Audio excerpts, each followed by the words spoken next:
Are you wondering how to replace overlock stitches with stitches that you have on your sewing machine? In this video I will answer that question. I will show you how to nicely finish fabric edges, and I'll give you different options to sew highly elastic jersey seams. Hi, I'm Jenny, a professionally trained fashion designer and seamstress. I'm also wearing braces at the moment, which makes it so difficult to pronounce words that contain S and TH right after each other. If you'd like to learn more about the fabulous world of sewing, hit the subscribe button and the bell.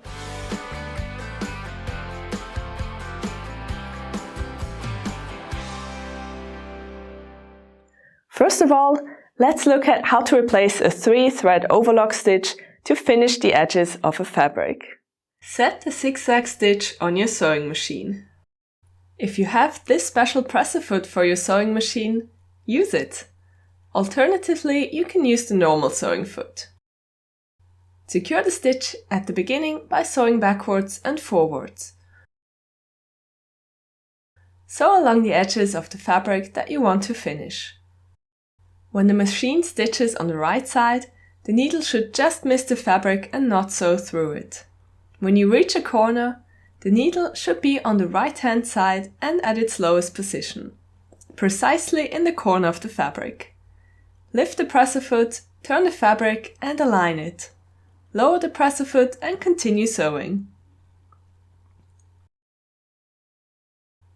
Secure the stitches at the end. The result looks like this. You can see a nice zigzag stitch along the edge. To finish it perfectly, cut off the little threads. One disadvantage of the zigzag stitch is that it doesn't look very nice on lightweight fabrics like viscose. The tension on the threads is too much. It still serves its purpose, but it doesn't look very nice and the edge isn't perfectly flat anymore. Let's move on and look at how to replace a 4-thread overlock stitch, which is used to sew, cut and finish the seams of elastic fabrics. First, I'll show you 4 different stitches that you can use, and at the end we will look at the result and the pros and cons of each one. Before starting to sew, replace your sewing needle with a jersey one that has a ballpoint tip. Option number 1 is the fake overlock stitch. On my machine, this stitch sews with a 1 cm distance from the edge of the presser foot.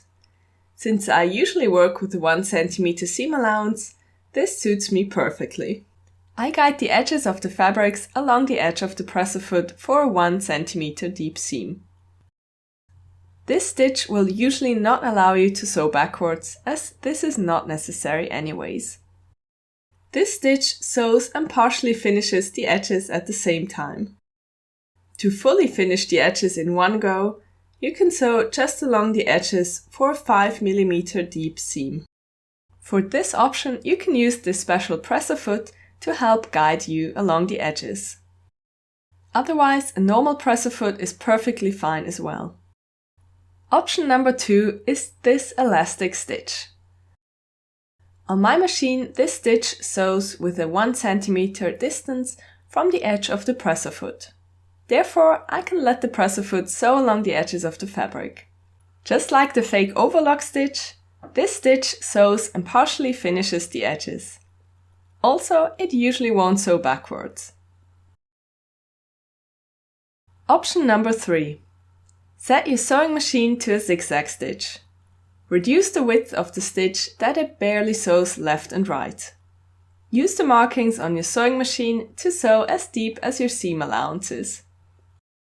Secure the stitches at the beginning and at the end of a seam. Option number 4 is a diagonal, narrow zigzag stitch. By pressing the button for the width of the stitch, I can change the position of the needle. I set it to a 1 cm distance to the edge of the foot. Sew the seam and secure the stitches at the beginning and at the end. Let's look at and compare the 4 options. The fake overlock stitch looks very neat and tidy. When pulling the fabrics apart, the stitch isn't visible, which is a marker for a good quality result. I also like that it sews the seam and finishes the edges partially at the same time. The stitch is durable yet highly elastic, which is exactly what we are looking for in a jersey seam. A slight disadvantage of this stitch is that it takes its sweet time to sew. Nevertheless, your patience will be rewarded with a very nice seam. With this stitch, I recommend cutting some of the excess seam allowances away. Just make sure not to cut into the stitches. The option of sewing closer to the fabric edges makes this redundant. However, I cannot recommend it for the following reasons. The top fabric constantly threatened to slip away under the presser foot. This took more time to sew the seam. I am faster sewing within the fabric and then cutting the excess seam allowances off.